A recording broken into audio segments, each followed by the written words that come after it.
What's up, everybody? Welcome back to Beyond the Gray Media. This is Josh here, checking in on you out there in YouTube land. YouTube, what is going on with this weather, man? What is going on with the state of the world today? It is freezing out here.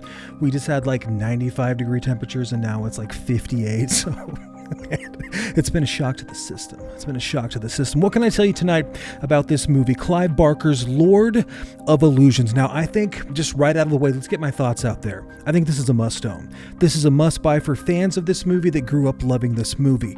If you are not one of those people, this does not have a lot of meat and potatoes to it. For one thing, it's just a 4K Ultra. There's no Blu-ray. Now, Scream Factory had put out a Blu-ray before, but yeah, when you open it, that's the main thing. There's not a lot of new features. There's just Flesh is a Trap. It's like scoring Lord of Illusions, and they ported over all the old special features. But first, let's talk about this movie.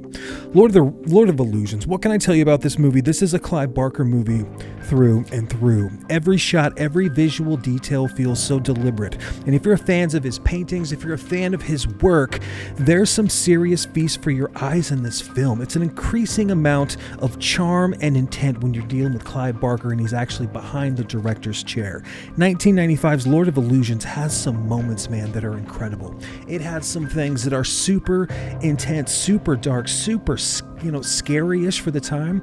I want to say I was 12 or 13 when I seen this movie, and it jacked me up. I remember exactly where I was when I first rented this from Hollywood Video. I remember I bought some Surge, I was playing some Nintendo 64, and I had this copy in my hand. It was actually the VHS copy, of course, and it was not this cover. Now, if I can say anything before we talk about the film, what are you doing giving me this new artwork? I don't give a shit about this artwork, man. Give me the original poster art. If you're not going to do anything else, and you're not going to give me like 2 slip covers and a stupid poster that nobody... Give me the original artwork. Make that my only option if I'm just going to buy the 4K with the slip. It's a collector's edition. I want the collector's, like the original poster art that comes with it.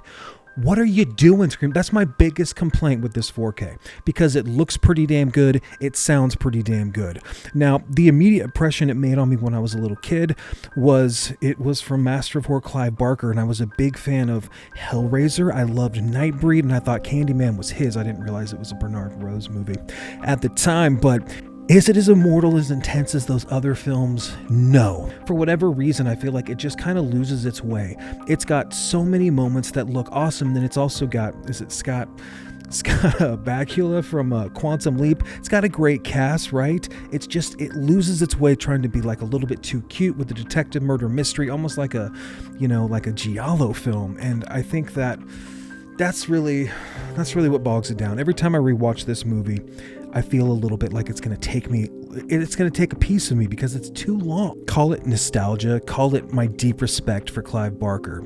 I think Lord of Illusions is still criminally underseen with disgustingly effective setups and special effects and some real demonic imagery.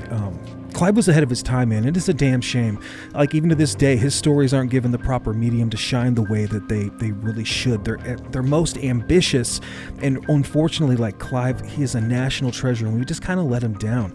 Now, that doesn't mean that he needs to direct every single movie of his, but he needs to be a part of it. He has so many good stories in the Books of Blood. I mean, obviously, Hellraiser was intense. He's got really good films. I just feel like movie studios don't really know what to do with him, whether it's his art or his descriptions or maybe even some of his like politics, and he brings his sensuality. He brings a lot of that stuff to his films, and maybe that rubs people the wrong way, or maybe it's just hard to capture. I don't know, but so let's take a few minutes and talk about the actual plot of this film. So Lord of Illusions, it came out in 1995 and has to do with this character, the Puritan named Nyx, who is played by Daniel Van Barton, who is forever disturbingly effective and creepy as this character Nyx. He's not some Seinfeld 2-bit character. He's not a bad Kevin Costner, the Postman actor. He is Nyx, the Puritan and Lord of Illusions. He's got just like his sweats on, he's got his belly out, and he can read your mind. He can mess with you. He can juggle fire. He can summon demons. He can like part the world. He wants to destroy the world, and he wants to take everybody down, wants you to bow, wants you to beg. He's really culty, and I think he is very, very scary. For some reason, when I was 12, someone getting inside your head and being able to mess with your mind freaked me out, man. Then, this cult decides that, hey, we've got this other illusionist Swan who wants to realize basically that he's doing his power for evil and not for good. They want to bind him, they want to bury him, they want to snuff him out and make sure he can never come back. Well, guess what happens?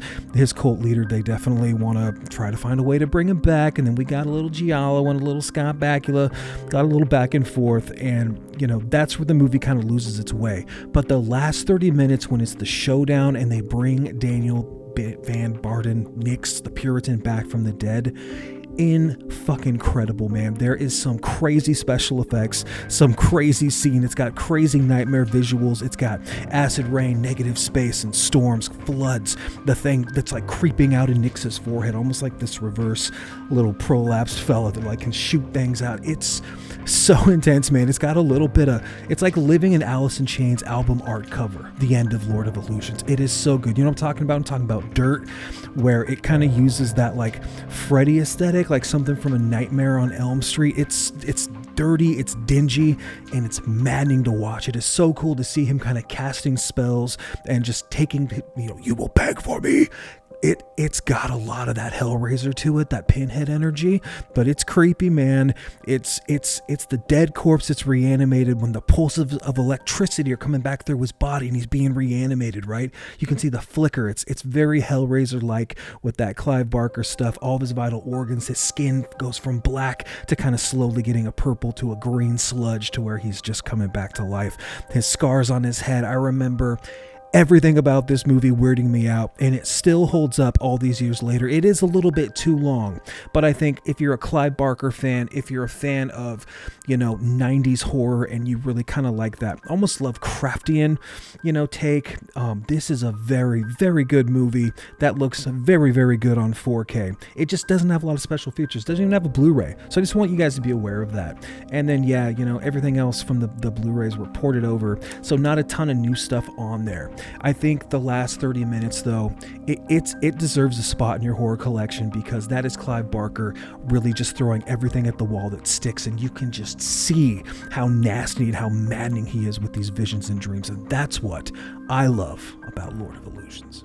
Do I think that you should own Lord of Illusions? Yes, I do. I think this definitely deserves a spot in your horror collection. If you want to add it to yours, you know what to do. Go to themovieroom.com, add it into your cart. At the promo code, type in Beyond10 to save 10%.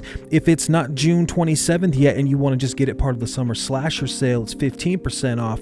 Either way, go to themovieroom.com, support them, support these local businesses that just want to give you the best 4Ks, the best collector's editions to kind of beef up your library. And folks, you know the spiel. I love you so much. I hope you take care of yourself, and I'll see you all soon.